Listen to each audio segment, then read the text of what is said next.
আসসালামু আলাইকুম সম্মানিত শ্রোতাবিন্দুরা, আজকেও আপনাদের সামনে একটি খুবই গুরুত্বপূর্ণ একটি আমল নিয়ে উপস্থিত হয়েছি। আমার সঙ্গে অনেকেই যোগাযোগ করে আসছিলেন বিভিন্নভাবে। তারা শুধু বারবার বলতেছিলেন যে আপনারা বিভিন্নভাবে অত্যাচারিত হচ্ছেন, অনেক খারাপ জিনের আসর থেকে আপনারা বাঁচতে চান এবং বদ জিনের আসর, পিশাচ কিংবা কালী যে কারো খারাপ যারা আপনাদেরকে বিভিন্নভাবে হয়রানির শিকার করছে, আপনি তাদের হাত থেকে আপনার বাড়িকে রক্ষা করতে চান, আপনি রক্ষা হতে চান। আসলে তাদের জন্য আজকের আমলটি।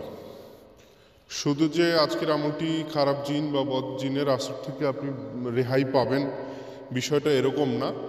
আপনি অনেক খারাপ শত্রু থেকেও আপনি রেহাই পাবেন ইনশাল্লাহ। খারাপ শত্রু থেকেও আপনি রেহাই পাবেন, যথেষ্ট রেহাই পাবেন। যে কোনো খারাপ যত বড়ই শত্রু হোক না কেন, সে সাইড হয়ে চলবে আপনার।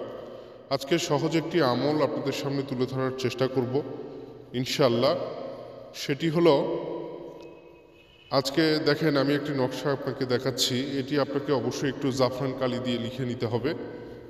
জাফরান কালি দিয়ে লিখে আপনি যদি কোনো খারাপ জিন বা বদ জিন আসর করে আপনাকে, তাহলে যে বাড়িতে আপনাকে আসর বিভিন্ন সমস্যা করে যে বাড়িতে, সেই বাড়িতে আপনি একটা মাদুলি বেঁধে আপনি রেখে দিবেন। মাদুলিতে এই নকশাটি ভরিয়ে আপনি রেখে দিবেন। আশা করছি যত বড়ই শক্তিশালী হোক না কেন, যত বড়ই সেই জিন বা সেই কালী বা যেই হোক না কেন, সে আপনার আর কখনো আপনাকে ক্ষতি করতে পারবে না। এবং যারা বিভিন্ন খারাপ শত্রুতার হাত থেকে বাঁচতে চান, তাদেরকে আপনাকে একটু এটা ব্যবহার করতে হবে। ব্যবহারের কিছু নিয়ম আছে। ব্যবহার করার জন্য অবশ্যই এটি জাফরান কালি দিয়ে লিখে আপনি এটি ডান হাতে কিংবা কোমরে, বাম হাতে না, ডান হাতে কিংবা কোমরে আপনি বেঁধে আপনি এটি ব্যবহার করতে পারেন। ব্যবহার করলে 41 দিন ব্যবহার করে দেখুন, আপনার শত্রু চলে যাবে। আর কখনো আপনাকে এই 41 দিনের মধ্যে কেউ জাদু বান্টনাও আপনাকে মারতে পারবে না। শরীর বন করার জন্য এটি একটি কার্যকর, কারণ এই নকশাটি এতটাই পাওয়ারফুল, এতটাই শক্তিশালী। এই নকশাটি কিন্তু আপনার একজন জিনকেও হাজির করা যায়।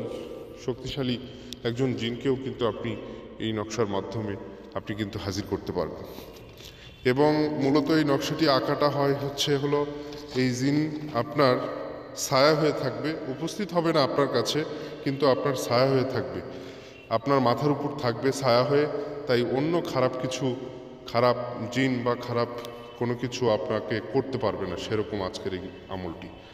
যাই হোক, আপনি আমার জন্য দোয়া করবেন। আমি একটু অসুস্থ, তারপরে আপনাদের সামনে আমল তুলে ধরার চেষ্টা করি, এই আর কি। আপনারা এই পর্যন্তই, ভালো থাকবেন ইনশাআল্লাহ।